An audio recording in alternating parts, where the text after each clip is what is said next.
Should you have no expectations in relationships? Have you ever heard someone tell you have zero expectation so you can become more happy and fulfilled? To which I say, always have expectations. You just got to have the right expectation. To have no expectation is not only incorrect, but inappropriate. And I'll show you what good expectation management looks like and what it looks like when you're meeting someone new, when you are dealing with a business proposition, or when you're dealing with it in a social manner. So people tell you don't have expectations. Why is that? It's because when you set expectations, you often get disappointed. And you don't get disappointed because you set zero expectations. You get disappointed because your expectations are inappropriate. It's a matter of expectation management. And in fact, all throughout life, all throughout your day, right now, you're setting expectations.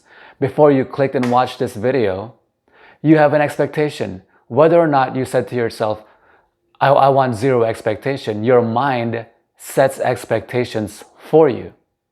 Do you understand? Now, there are three aspects of expectation management, which I'll introduce to you. And I will also give you some examples of what they look like and how it appears when you're in a relationship, when you're beginning a relationship, well, in a social manner or in a business proposition. So they say that set zero expectations, to which I say always, always, always set expectations. At the very minimum, you must set the expectation that they're gonna do what they're gonna do. And what that tells you in your brain, what that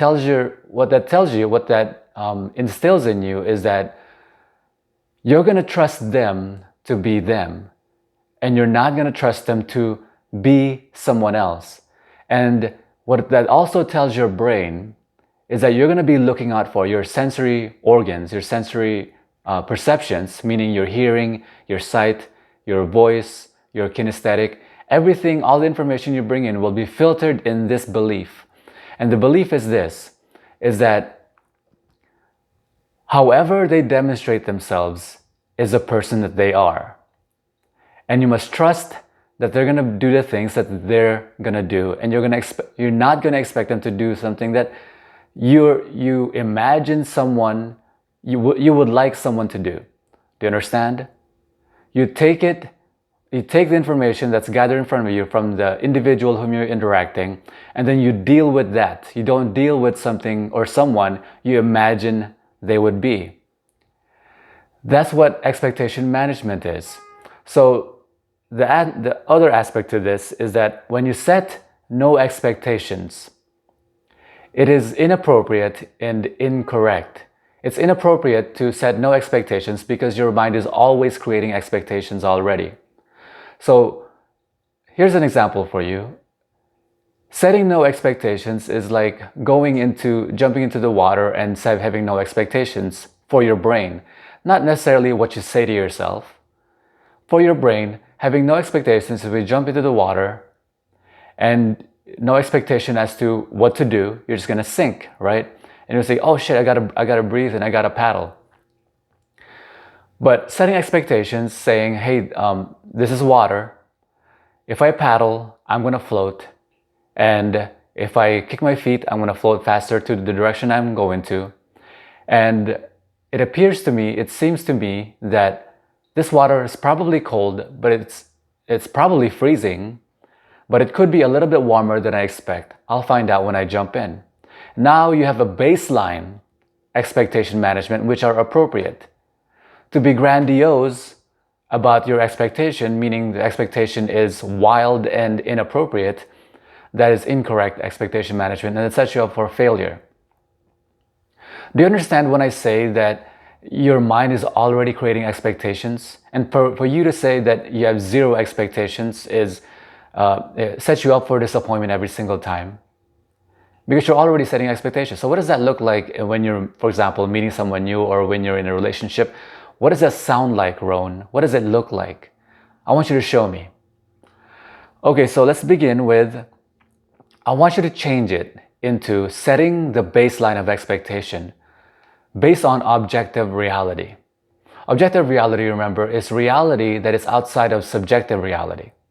Objective is the opposite of subjective. Subjective being what you perceive, what you feel, what you think, based on your perceptions, and objective reality is what it actually is. It's called metaphysics. So based on the weather, based on what I've experienced in the past, based on the data that I've collected, it appears to be that here's what I can expect from this situation.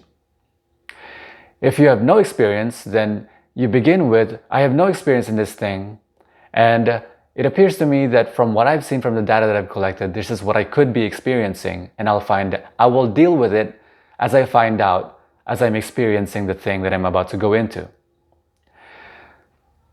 When you tap into your self-confidence, is the notion that as you're dealing with something new, you will deal with it.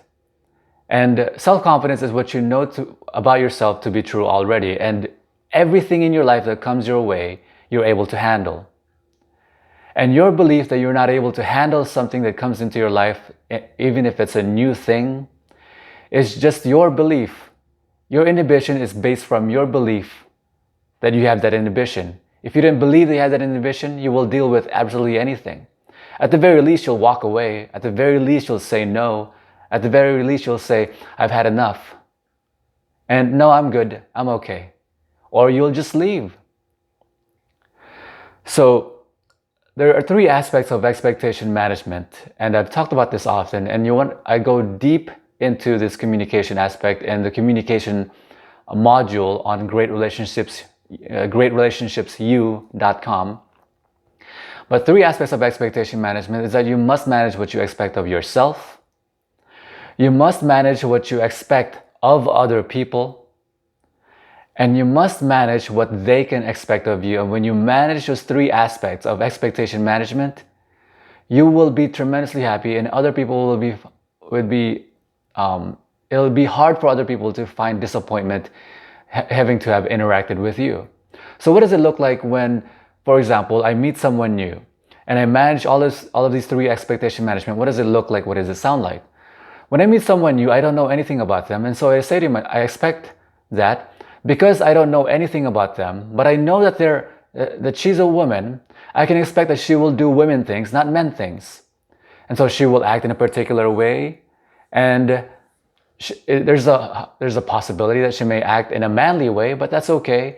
I don't know them, and so I will not prejudge or presume anything based on my imagination. I will just presume, or I will expect the bare minimum that they're a human being, that they're able to communicate, and that because they're able to communicate, I will be able to use language to be able to influence them in particular ways. And so I meet with them and I communicate with them if I wanted to meet, and I say something to the effect of, hey, you don't know me and I don't know you, but I find you interesting. I think you're very cute. And at the very least, I think you're very cute, and you appear yummy, and I like what I've read about you, and I'd like to get to know you better, but here's what you can expect of me. And here's what you can expect of our interaction, is that I have a 30-minute date rule. In the first 15 minutes, if we don't get along for whatever reason, we'll find out in the first 15 minutes whether we have a chemistry reaction or chemistry or not. And if after 15 minutes we decide that we don't have chemistry, then that's okay. In the next 15 minutes, we'll just go on as friends, and after 30 minutes, we'll part ways, and that's completely okay. And maybe we'll stay as friends, and you should be able to expect that. But if after 15 minutes, and within 15 minutes, we'll find out if we had chemistry, and then we can go on to our second date. And that second date may very well be in the same night, may very well be right after our first 30-minute date. Do you understand? Second date right after the first date, after 30 minutes. That's called expectation management. When you go into a situation where none of the parties know what they're going into, and you just say no expectations, they're already setting expectations, so you're just probably setting expectations wildly and inappropriately.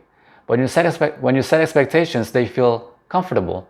They know what to expect, their brain knows what to expect, and you have a fantastic interaction like that.